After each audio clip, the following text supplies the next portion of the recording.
Moving to Austin was one of the best decisions that I made, but it is not for everybody. So here are 7 reasons you shouldn't move to Austin. Let's start. Number 1, you want a walkable city. A lot of us want to just open the door, go out, walk to the coffee shop, walk to the restaurant, walk to the theater. You can do this in Austin, but only if you live in downtown or maybe Mueller. Here's some neighborhoods that are more walkable, but most of Austin's outskirts aren't really walkable. You typically go into your car, you drive a couple of minutes, and you get wherever it is that you want to go. Another thing is that public transportation here sucks. You can't count on it. You have right now a train and you have some buses, but it's not the best. So if you're betting on walkable and public transportation, not the best city in the world. Number 2, you absolutely hate traffic. Well, who doesn't hate traffic? So the main question is whether you're going to downtown in the rush hour, because if you're going to downtown in the rush hour, you're going to have some traffic in front of you unless you are living there. Austin has a river in the middle. If you're trying to cross the river and go south of downtown, even though you live in the north, you're gonna have a bad time. So if you need to commute, make sure you understand what is the distance between your place and wherever it is that you're going to go, and make sure that the driving time makes sense for you. Number 3, allergies.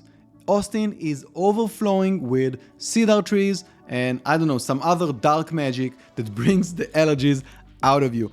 Me, I'm taking something like maybe a couple of pills every week because of my allergy attacks. It started when I got 30. When I got 30, I got like allergies and back pain. Don't get 30, just stay in your 20s. It's way better. Anyway, with allergies, it is solvable, but it's something you should be aware of. And if you have severe case of allergies, you should test it out. Come here, take like a week or a couple of weeks in an Airbnb, test the waters, see that it works for you.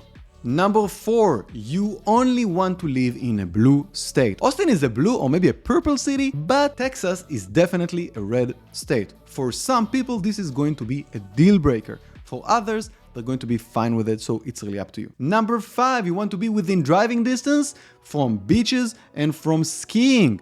I personally absolutely love skiing and snowboarding, one of my favorite activities, and I wish that I could just take my car and go to the mountain, but I can't. I need to take my car and go to the airport. Same goes with others and beaches. Me personally, I'm not really a big beach guy. I gravitate more towards lakes, and we do have a great lake here, Lake Travis. The water are clear, they're clean, the temperature is great, so I prefer it over a beach. But for others, it may not be the case. Maybe they're surfers, maybe they like sand all over why do you like sand? I don't get it. Number 6, you are counting on dirt cheap housing. Let's face it, Austin is not as cheap as it used to be. In my opinion, it is still relatively cheap. Why do I mean by relatively? If you compare Austin to similar cities with similar type of opportunities, job opportunities, education, and all of the parameters that are a part of Austin, you're going to see that Austin is significantly cheaper than these cities. What cities I'm talking about? Maybe like Reston, Virginia, Boston, Massachusetts, San Diego, California, Denver, Colorado, Redmond, Washington. These cities cost way more than Austin, and they are kind of similar in parameters, and that's why a lot of people are moving from there to here. But with that said, the houses here aren't dirt cheap. They start around $350,000 for a 3-bedroom, 2-bathroom, single-family home in the suburbs, and they can easily get to the $2 to $4 million if you're living in downtown. And even more than that if you live in the high-end luxury neighborhoods. Number 7, you hate the summer. Some people just don't connect well with summer. And hey, in Austin, in the summer, it can get to 100 degrees. It is relatively hot. And in the winter, it can go as low as 30 degrees, which is kind of really, really low. Typically don't get all that cold. I would say that the weather in Austin is a bit volatile, to say the least. There is a saying here: if you don't like the weather in Austin, wait a minute, it's going to change. But the good thing about Austin is that it's built properly for the summer, meaning that during the summertime, you have great HVAC components in your house, you have a lot of pools, you have the lake, you have Barton Springs, you have summer activities that you can walk with and enjoy. It is an individual preference of whether you want to be in a colder or a warmer weather. And here's a bonus negative. The airport here is relatively a small one. If you're taking a lot of international flights, sometimes you're going to have connections.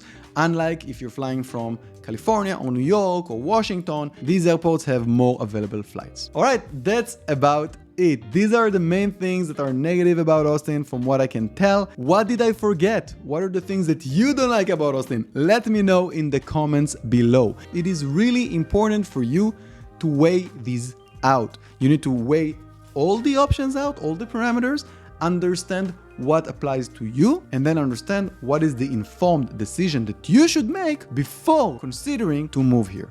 I hope it was helpful, and I'll see you on the next one. Like wait, how do I say wait? Like wait, you know, wait, not wait. Wait,